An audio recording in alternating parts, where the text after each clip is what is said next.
Sandalwood big ಸ್ಕ್ರೀನಲ್ಲಿ ಪೈಪೋಟಿ ಜೋರಾಗಿದೆ.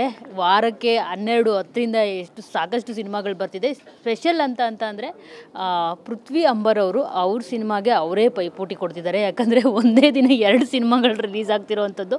So ಇದು something special ಅಂತಲೇ ಹೇಳ್ಬೋದು, ವಿಶೇಷತೆ ಅಂತಲೂ ಹೇಳ್ಬೋದು. ಸೊ ನಮ್ಮ ಜೊತೆ ಇದ್ದಾರೆ ಪೃಥ್ವಿ ಅಂಬರ್ ಅವರು. ಮಾತಾಡ್ಸೋಣ. ಸರ್, ಏನಿದು ನಿಮ್ಮ ಸಿನಿಮಾಗೆ ನೀವೇ ಪೈಪೋಟಿ, ಎಷ್ಟು ಸರಿ ಅಂತ? ಸಿನಿಮಾಗೆ ನಾನು ಪೈಪೋಟಿ ಅಲ್ಲ, ಜೊತೆಲಿ ರಿಲೀಸ್ ಆಗ್ತಾ ಇದೆ ಅಷ್ಟೇ. ಬಟ್ ಅದೇ ನಾನು ರಿಕ್ವೆಸ್ಟ್ 2 ತಂಡಕ್ಕೆ ಮಾಡಿದ್ದೆ, ಸೇಯಿಂಗ್ ಒಂದು ಸ್ವಲ್ಪ ಆಚೆ ಈಚೆ. ಬಟ್ ಏನಂದರೆ ಅವರು ಮುಂದೆ ಹೋದರೆ ಒಂದಷ್ಟು ಮೈನಸ್ ಪಾಯಿಂಟ್ ಇದೆಯಂತೆ. ಅಂದರೆ ಎಲೆಕ್ಷನ್ನು, IPL, ಎಕ್ಸಾಮು, ಹಿಂಗೆ. ಸೊ ಅದೇ ಡೇಟಲ್ಲಿ ರಿಲೀಸ್ ಮಾಡಿದ್ರೆ ಪ್ಲಸ್ ಪಾಯಿಂಟ್ಗಳು ಭಾಳ ಇದೆ ಅಂತ 2 ತಂಡದ ಕ್ಯಾಲ್ಕುಲೇಷನ್ ಆಗಿರೋದ್ರಿಂದ ನಾನು ಆ್ಯಸ್ ಅನ್ ಆ್ಯಕ್ಟರ್ 2 ನನ್ನ ಸಿನಿಮಾನೇ. ಹಾಗಾಗಿ ಅವರ ಡಿಸಿಷನನ್ನು ನಾನು ಗೌರವಿಸ್ಬೇಕಾಗತ್ತೆ. 2 ನಾನು ನನ್ನ ಕೈಲಾದ ಮಟ್ಟಿಗೆ ಪ್ರಮೋಟ್ ಮಾಡ್ತಾಯಿದ್ದೀನಿ. ನಮ್ಮ ಸಿನಿಮಾ ಅಂತಲ್ಲ, ಎಲ್ಲ ಒಳ್ಳೆ ಸಿನಿಮಾಗಳು ಓಡಬೇಕು, ಚೆನ್ನಾಗಿ ಆಗಬೇಕು ಅನ್ನೋದು ಆಶಯ ಅಷ್ಟೇ. ಪೃಥ್ವಿ ಅವರು ಎಷ್ಟು ಇಕ್ಕಟ್ಟಿಗೆ ಸಿಲುಕಿದ್ದಾರೆ ಅಂತ. ಒಂದು ಕಡೆ ಜೂನಿ ಪ್ರದರ್ಶನ ಆಗ್ತಾ ಇದೆ ಸಕ್ಸಸ್ಫುಲ್ಲಾಗಿ, ಮತ್ತೊಂದು ಕಡೆ 2 ಸಿನಿಮಾಗಳು ಒಂದೇ ದಿನ ರಿಲೀಸ್ ಆಗ್ತಾ ಇರೋದು. ಒಬ್ಬ ಹೀರೋಗೆ ಇದು ಎಷ್ಟು ಕ್ಲಿಷ್ಟ ಪರಿಸ್ಥಿತಿ ಅಂತ. ಭಾಳ ಸ್ಟ್ರೆಸ್ಫುಲ್, ತುಂಬ ಅಂದರೆ ತುಂಬ ಸ್ಟ್ರೆಸ್ಫುಲ್. ಈ ಒಂದು 2 ತಿಂಗಳು ನಾನು ಭಾಳ ಸ್ಟ್ರೆಸ್ಸಲ್ಲಿದ್ದೀನಿ. But end of the day cinema ಮಾಡೋದು ಜನರಿಗೆ ರೀಚ್ ಆಗೋದಕ್ಕೋಸ್ಕರ, ಸಕ್ಸಸ್ಸಿವ್ ಆಗೋದಕ್ಕೋಸ್ಕರ, ಎಲ್ಲನೂ ಸಕ್ಸಸ್ ಆಗಬೇಕು ಅನ್ನೋದು ಆಸೆ ಅಷ್ಟೇ. ಅದೇ ಇಂಟೆನ್ಷನ್ ಇಟ್ಕೊಂಡು, ಪಾಸಿಟಿವ್ ಇಂಟೆನ್ಷನ್ ಇಟ್ಕೊಂಡು ಹೋಗ್ತಾ ಇದ್ದೀನಿ, ಪ್ರಮೋಟ್ ಮಾಡ್ತಾಯಿದ್ದೀನಿ ಆದಷ್ಟು. ಬಟ್ ಕಷ್ಟ ಆಗುತ್ತೆ, ಈ ಥರ ಆಗೋದು ಸ್ವಲ್ಪ ಒಳ್ಳೆಯದಲ್ಲ ಅಂತ ನನ್ನ ಅನಿಸಿಕೆ. ಬಟ್ ದೆನ್ ತಂಡದ ಕ್ಯಾಲ್ಕುಲೇಷನ್ ಒಂದೊಂದು ರೀತಿ ಇರುತ್ತಲ್ಲ. ಈಗ ನಾನು ಬರೀ ಆ್ಯಕ್ಟರ್ ಅಷ್ಟೇ, ಬಟ್ ಅವರು ಇನ್ವೆಸ್ಟ್ ಮಾಡಿದ್ದಾರೆ, ರಿಸ್ಕ್ ಇದೆ, ತುಂಬ ವಿಷಯಗಳಿದೆ, ತುಂಬ ಪ್ಯಾರಾಮೀಟರ್ಸ್ಗಳು ಬರೋದ್ರಿಂದ ನಾನು ಇವ್ರಿಗೆ ಮುಂದೆ ಹೋಗಿ ಅವ್ರಿಗೆ ಮುಂದೆ ಹೋಗಿ ಹೇಳಿ ಆರ್ಡ್ರ್ ಮಾಡೋಷ್ಟು ದೊಡ್ಡ ಸ್ಟಾರ್ ಆಗಿಲ್ಲ. ನಾನು I am just an actor. ಹಾಗಾಗಿ ನನ್ನ ಕೈಯಲ್ಲಿ ಎಷ್ಟಾಗುತ್ತೆ ಅಷ್ಟು ಪ್ರಮೋಟ್ ಮಾಡ್ತಾಯಿದ್ದೀನಿ. ಅದೇ ಒನ್ಸ್ ಅಗೇನ್ ಅದೇ ಹೇಳೋದು, ಒಳ್ಳೆ ಸಿನಿಮಾಗಳು ಆಡಿಯನ್ಸ್ ಬರಬೇಕು, ಗೆಲ್ಲಬೇಕು ಅಷ್ಟೇ. ಇನ್ನೊಂದು ಡೌಟು, ಇದು ಮತ್ಸ್ಯ ಕನ್ಯನ್ ನಾವು ಕೇಳಿದ್ದೀವಿ ಇಲ್ಲಿವರೆಗೂ, ಮತ್ತೆ ನೋಡಿದ್ದೀವಿ ಮರ್ಮೇಡ್ಗಳನ್ನ ಸಿನಿಮಾಗಳಲ್ಲಿ, ಅಲ್ಲಿ ಏನಿದು ಮತ್ಸ್ಯ ಗಂಧ ಅಂತ? ಮತ್ಸ್ಯ ಅಂದರೆ ಮೀನು, ಗಂಧ ಅಂದರೆ ಸುವಾಸನೆ. ಸ್ಪೆಷಲಿ ಈ ಕಡೆಯವರಿಗೆ ಗೊತ್ತಿಲ್ಲದೆ ಇದ್ರೂ ಕರಾವಳಿ ಪ್ರದೇಶದವರಿಗೆ ಈ ಕೊಂಕಣ್ ರೈಲ್ವೆ ಏನಿದೆ ಅಲ್ಲಿ ಜನರಿಗೆ ಈ ಪದ ತುಂಬ ಕೇಳಿರ್ತಾರೆ. ಯಾಕಂತ ಹೇಳಿದ್ರೆ ಮುಂಬೈಯಿಂದ ಮಂಗಳೂರಿಗೆ ಬರ್ತಾರೆ ಅಂತ ಹೇಳಿದ್ರೆ ಮತ್ಸ್ಯಗಂಧ ಎಕ್ಸ್ಪ್ರೆಸ್ಸಲ್ಲಿ ಬರುತ್ತೆ, ಅದು ಟ್ರೈನ್, ಫೇಮಸ್ ಟ್ರೈನ್ ಅದು. ಆಮೇಲೆ ನಮ್ಮ ಕತೆ ಉತ್ತರ ಕನ್ನಡ ಕರಾವಳಿ ಆಗಿರೋದ್ರಿಂದ ನಮ್ಮಲ್ಲೂ ಮೀನುಗಾರರು, ಕರಾವಳಿ, ಬೀಚು ಎಲ್ಲವೂ ಈ ಕಥೆಯಲ್ಲಿ ಇರೋದ್ರಿಂದ ಈ ಶೀರ್ಷಿಕೆ ಏನಿದೆ ತುಂಬ ಆ್ಯಪ್ಟ್ ಅಂತ ನಮ್ಮ ನಿರ್ದೇಶಕರಿಗೆ ಅನಿಸಿದೆ. ಆ್ಯಂಡ್ ಎಲ್ಲರಿಗೂ ಇಷ್ಟನೂ ಆಗ್ತಾಯಿದೆ ಮತ್ಸ್ಯಗಂಧ. ನಿಮ್ಮದೇ ನೆಲದ, ನಿಮ್ಮದೇ ಸೊಗಡಿನ, ನಿಮ್ಮದೇ ಭಾಷೆಯ ಸಿನಿಮಾ ಇದು. ಸೊ ಎಷ್ಟು ಕನೆಕ್ಟ್ ಆಗ್ತಿದೆ ಈ ಸಿನಿಮಾ ನಿಮಗೆ ಅಂತ. ಮತ್ತು ಪೃಥ್ವಿ ಅಂಬರ್ ಅವ್ರಿಗೆ ಮೀನು ಅನ್ನೋದು ಒಂದು ಪದದ ಮೇಲೆ, ಅದರ್ವೈಸ್ ಮೀನು ಮೇಲೆ ಎಷ್ಟು ಪ್ರೀತಿ ಅಂತ ಏನಾದರೂ? ಅಲ್ಲ, ಕರಾವಳಿಯಲ್ಲಿ ಇರೋರಿಗೆ ಎಲ್ಲರಿಗೂ ಮೀನು ಮೇಲೆ ಭಾಳ ಪ್ರೀತಿ ಇದ್ದೇ ಇರುತ್ತೆ, 2 ಮಾತಿಲ್ಲ.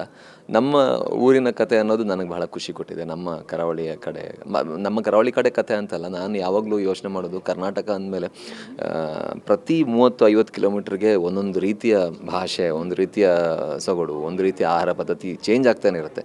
ಸೊ ಅದರ ಅರ್ಥ ಕತೆ ಹೇಳುವಂಥದ್ದು, ನಮ್ಮ ರಾಜ್ಯದ್ದೇ ಕತೆ ಹೇಳುವಂಥದ್ದು ಭಾಳಷ್ಟು ಇದೆ ಅಂತ. ಸೊ ನನಗೆ ಯಾವಾಗಲೂ ನೇಟಿವಿಟಿ ಇರುವಂಥ ಕತೆ ನನಗೆ ಭಾಳ ಇಷ್ಟ. ಸೊ ಹಾಗಾಗಿ ಇದು ಒಂದು ಉತ್ತರ ಕನ್ನಡ ನನಗೆ ಹತ್ತಿರ ಇರುವಂಥ ಜಿಲ್ಲೆ, ನಾನು ಭಾಳ ನಂಟಿರುವಂಥ ಜಿಲ್ಲೆ. ಅದ್ರ ಕತೆ, ಅದರದ್ದೊಂದು ರೆಪ್ರೆಸೆಂಟ್ ಮಾಡ್ತಾ ಇದೆ ನಮ್ಮ ಸಿನಿಮಾ ಅಂದಾಗ ನನಗೆ ಮೇಯ್ನಾಗಿ ಭಾಳ ಖುಷಿ ಕೊಟ್ಟಿರುವಂಥದ್ದು ಅದೇ ವಿಚಾರ. ಸೊ ಹಾಗಾಗಿ ಖುಷಿ ಇದೆ. ಉತ್ತರ ಕನ್ನಡ ಯೂಶ್ವಲಿ ಲೊಕೇಶನ್ನಲ್ಲಿ ಶೂಟ್ ಮಾಡಿರ್ಬೋದು, ಬಟ್ ಉತ್ತರ ಕನ್ನಡ ಜಿಲ್ಲೆಯ ಬಗ್ಗೆ ಕತೆ ಬಂದಿದ್ದು ಭಾಳ ಕಡಿಮೆ.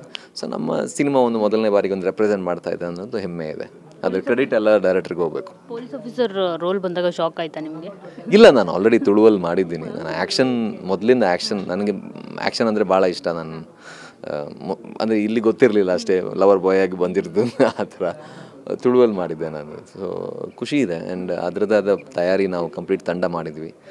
ಕಂಪ್ಲೀಟ್ ಕ್ರೆಡಿಟ್ ನಿರ್ದೇಶಕರಿಗೆ, ದೇವರಾಜ್ ಪೂಜಾರಿ ಮತ್ತು ನಿರ್ಮಾಪಕರಿಗೆ ಮತ್ತು ತಂಡಕ್ಕೆ ಹೋಗ್ಬೇಕಷ್ಟೆ.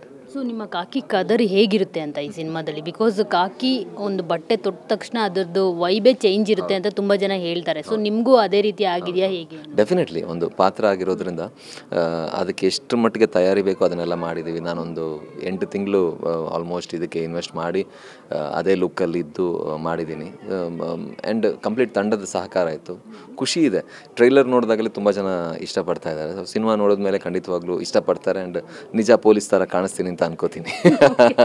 ಮತ್ತೊಂದು ಸ್ಪೆಷಲ್ ಅಂತಂದರೆ ನಿಮ್ಮ ಸಿನಿಮಾಗೆ ಪ್ರಶಾಂತ್ ಸಿದ್ದಿ ಅವ್ರ ಮ್ಯೂಸಿಕ್ಕು ಟ್ರೈಲರ್ ಅಂತೂ ನಿಜವಾಗ್ಲೂ ಸಕ್ಕತ್ತಾಗಿದೆ. ಬ್ಯಾಕ್ಗ್ರೌಂಡ್ ಸ್ಕೋರು ಅಂದರೆ ನಿಮ್ಮ ಆ್ಯಕ್ಷನ್ಸ್ಗೂ ಅದಕ್ಕೂ ಡೈಲಾಗ್ಸ್ಗೂ ಒಂದು ಮತ್ತೊಂದು ಪ್ಲಸ್ ಕೊಡ್ತಿದೆ ಅಂತಂದರೆ ಅದು BGM ಅಂತಲೇ ಹೇಳ್ಬೋದು. ಅದ್ರ ಬಗ್ಗೆ ಖಂಡಿತವಾಗ್ಲೂ ಪ್ರಶಾಂತ್ ಸಿದ್ದಿ ಒಂದು ಅದ್ಭುತವಾದ ನಟ.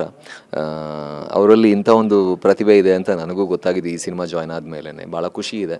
ಆ್ಯಂಡ್ ಅವರು ಉತ್ತರ ಕನ್ನಡ ಜಿಲ್ಲೆಯ ಅವರ ಜಾನಪದ ಶೈಲಿಯ ಒಂದು ಹಾಡುಗಳು ಎಲ್ಲ ತುಂಬ ಚೆನ್ನಾಗಿ ಮಾಡ್ತಾರೆ. ನಮ್ಮ ಕನ್ನಡ ಇಂಡಸ್ಟ್ರಿಗೆ ಒಂಥರ ತೀರಾ ಫ್ರೆಶ್ ಫೀಲ್ ಕೊಡುವಂಥ ಸಂಗೀತ ನಿರ್ದೇಶಕರು ಇನ್ನಷ್ಟು ಹಾಡುಗಳನ್ನು ಮಾಡಬೇಕು ಅನ್ನೋದು ಆಸೆ ನಂತು.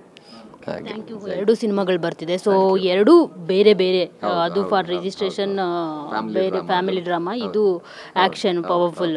ಸೊ ಏನು ಹೇಳಕ್ಕೆ ಬಯಸ್ತೀವಿ? ಖುಷಿ ಇದೆ. ಒಂದು ಎರಡು ಬೇರೆ ಬೇರೆ ರೀತಿಯ ಸಿನಿಮಾ ಮತ್ಸ್ಯಗಂಧ ಮತ್ತು ಫಾರ್ ರಿಜಿಸ್ಟ್ರೇಷನ್ ಒಂದೇ ದಿನ ರಿಲೀಸ್ ಆಗ್ತಾ ಇದೆ.